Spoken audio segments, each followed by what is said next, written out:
AfroTales Podcast is a part of the Connected Podcast Network. Ahoy, my friends. Welcome aboard the AfroTales Podcast. I'm your storyteller, Aman Mazinga. Join me as we explore the tales that grew from the people of indigenous and African descent in the Americas and the Caribbean. After, come and see me, chef, who will impart upon you a recipe for the story you have just heard. So with no further ado, let us set sail on this new age of exploration. The Night in the Stable. Jesus Christ was born in the night in Jerusalem, as we know. His parents were Saint Joseph and the Virgin Mary. They were merchants, and they traveled together. They went from house to house asking rich people to give them lodging. But the people refused because they thought Joseph and Mary were thieves. Eventually, they came to the house of a rich man who said they could not stay with him.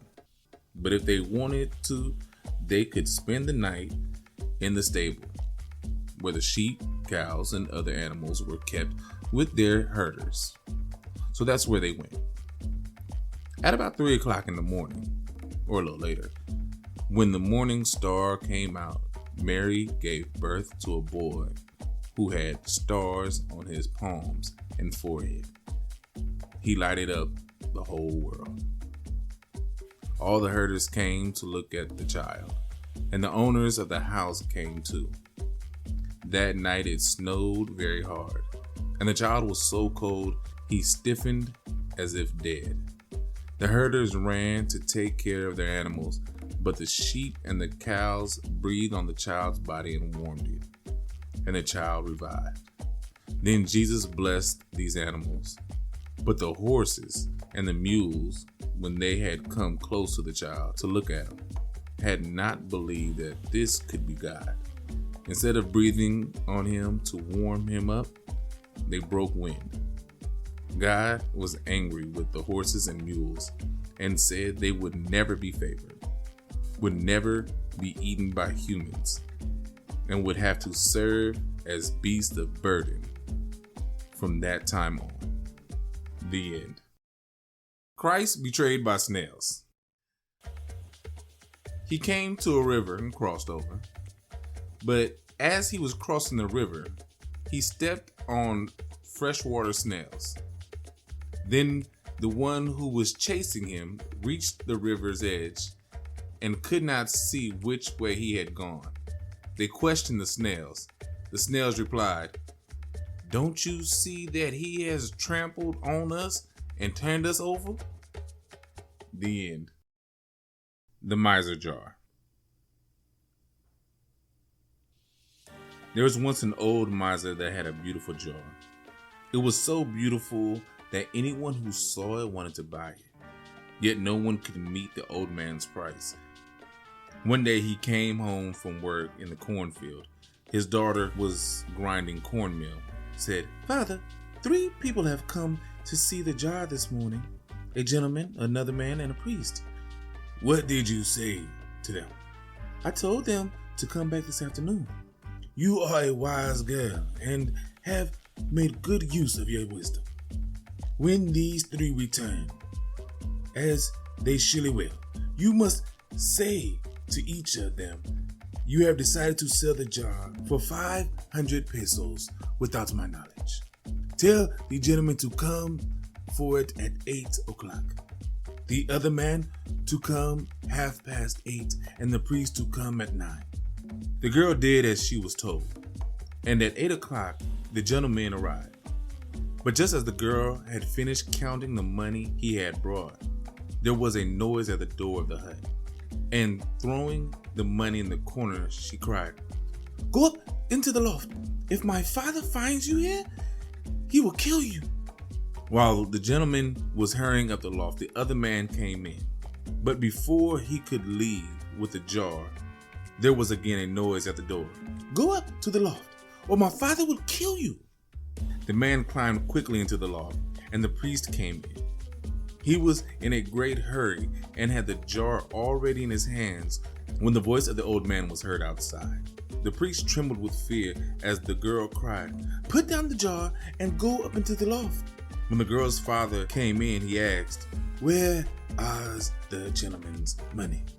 "There in the corner." "And the other man's money?" "There in the corner." "And the priest's money?"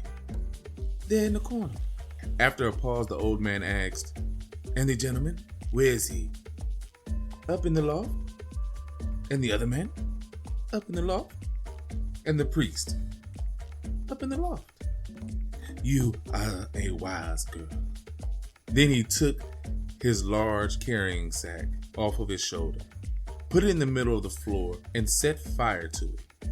The 3 men in the loft were soon dead from breathing the smoke, for the sack was full of dried chilies.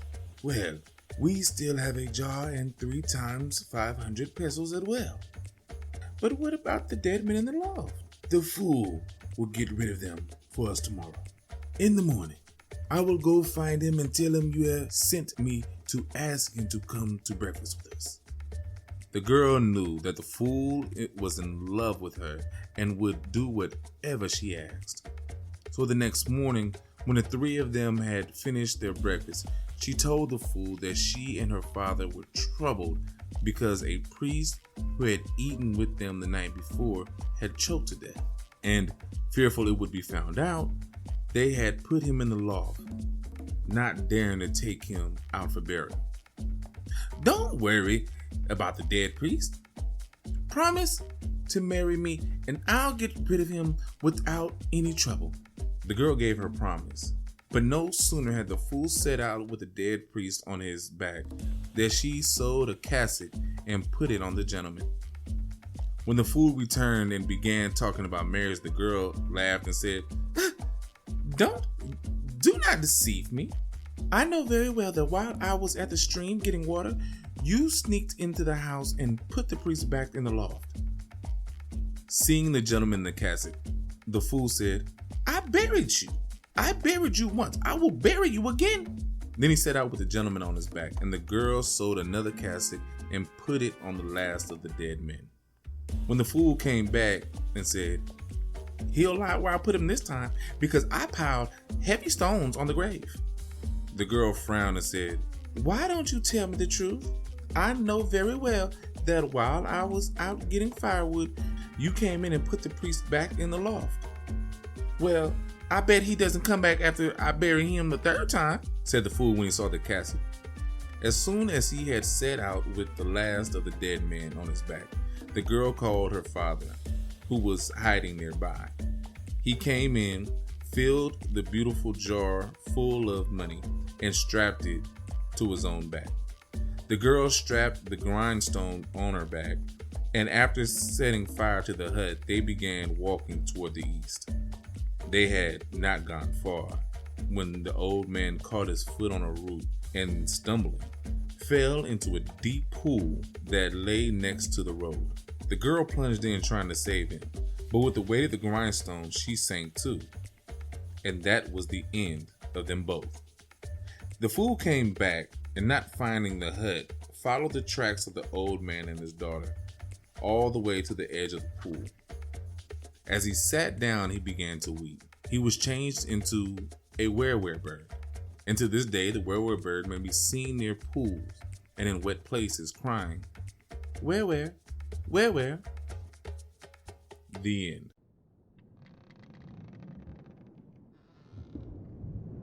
Wow, this is an awesome story. The Miser Jar, right? Also from the book Latin American Folktales by John Beirhorst. This is the book I'll be using till the end of the season, so be prepared. There are hundreds of great stories in here, so go get the book if you don't have it. Okay? The Miser Jar is crazy. It's one of those wise stories, how things came about. And this particular one is how the were bird came about. But before I go into that, because I have issues with the were bird, them killing these 3 men and trying to run off with the money and the grindstone. I don't know why you needed the grindstone, But trying to run off with the money after you kill these 3 men. Why? Why? Why are you killing these men for no reason? They just wanted to buy something that you had, and obviously they had the money. So it made no sense to do that, right? I understand he's supposed to be a miser. First of all, a miser having a kid is just weird, because most misers don't want children because they don't want anybody to spend money on. But for them to then kill, and the daughter being cool with it, I almost feel like it's maybe said that they're father and daughter, but they were really husband and wife and trying to run a game on people in the community. And they do this everywhere and then go to a new place. You know what I'm saying?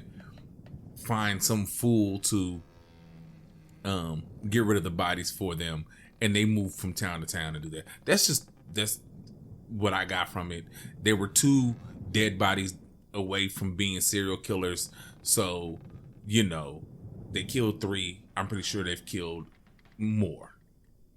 I'm just saying. I don't know. It just seems suspicious to me.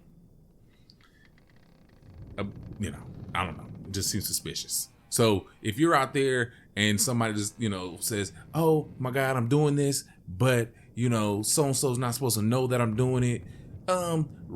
Red flag, red light, stop, sign, do not deal with them. Run the opposite direction, because they're setting you up for failure. Anybody that's supposed to have a hookup for you, hookups are failures. Do not deal with hookups, okay? Because trust me, it may come back to bite you in the buttocks. All right? That's all I'm going to say about that. I've dealt with hookups.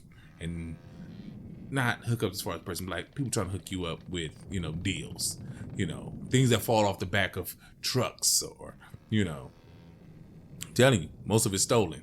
And if you get caught, you can't register it, because if you register it, they're going to find, you know, that it's yours, and then you go to jail. Just saying. But whatever. Off my high horse. But I want to get into the fool and the werewolf. Fool, I guess I really don't need to get into it because he's a fool. He was a dummy for helping her. But what is a werewolf bird? I've Googled Guatemalan birds. Don't find a werewolf bird. I've Googled birds of the Kechi Maya people. Don't find a werewolf bird. Please, if you get to this portion and you know what a werewolf bird is, send me a photo on Twitter or Instagram or Facebook at AfroTalesCast and let me know what a werewolf bird is. I really want to know what this thing is, because I can't find it anywhere. All right? Because this is a story on why they exist, and I can't find out what they are or what they look like. So, you know, whatever. Help me out. All right? That's all I have for this. That's just what I wanted to say. So now, while I keep looking for what werewolf birds is, you go over to see Chef, and he has a great great recipe coming out of Guatemala, and we're in Central America down to South America to the rest of the you know, the voyage is over. So enjoy these Central American delicacies that I have put Chef and forced him to make for the rest of the season. All right. So as always, thank you for being on this voyage with me. And until the next time we meet, have a blessed day. Where?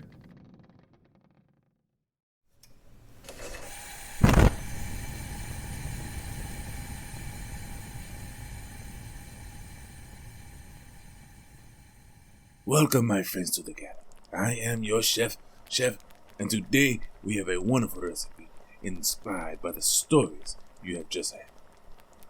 Today, we'll be creating Kak'ik, or Guatemalan turkey soup. Now, what will you need for this recipe? 4 turkey drumsticks or thighs, excess fat and loose skin removed. 6 Roma tomatoes, 2 onions, 3 red peppers, 1 cup tomatillos, husk removed, 4 cups turkey stock or chicken broth, 1 dried chili, guac, 1 dried chili pasa, 1 teaspoon habanero chili powder or chipotle to taste, half a teaspoon of cinnamon ground, a 1/4 teaspoon of cloves ground, 2 heads of garlic, half a cup of cilantro fresh, and a 1/4 cup of mint fresh. And lastly, a half teaspoon of achiote dissolved in a little water. Now, how do we put this together? Easy. Cut the turkey into serving size pieces. Add enough chicken or turkey stock to cover the turkey pieces, the garlic, cilantro, and 1 teaspoon of salt. Bring this to a boil and simmer for 45 minutes until tender. Remove and reserve the garlic and cilantro. Meanwhile, char the tomato, the tomatillos, the onion, and the sweet pepper in a dry skillet or over a gas flame or grill. Remove and set that aside. Remove the seeds from the dried chilies and char them in the same skillet until fragrant but not burned. Soak the charred, roasted, dried chili peppers in 1 cup of warm turkey broth until softened. Combine pan-roasted vegetables with the soaked chili pasta and chili guac in a food processor with 1 cup of turkey stock and reserved garlic. Process these until smooth and velvety. Add the achiote, cinnamon, cloves, and powdered chili de carbon if not using dried in previous step. And process once more. Add more turkey broth as needed to make a smooth puree. Add the puree to the turkey and simmer until the soup is thickened to almost a stew. Around 15 minutes should do. Add salt and pepper to taste. Sprinkle with chopped mint and cilantro just before serving. And there you have it, my friend. That is it. Now, go. Do what you do. Make this recipe yours. And until I have another recipe for you, remember the story of the miser. And until the next time, my friend, enjoy.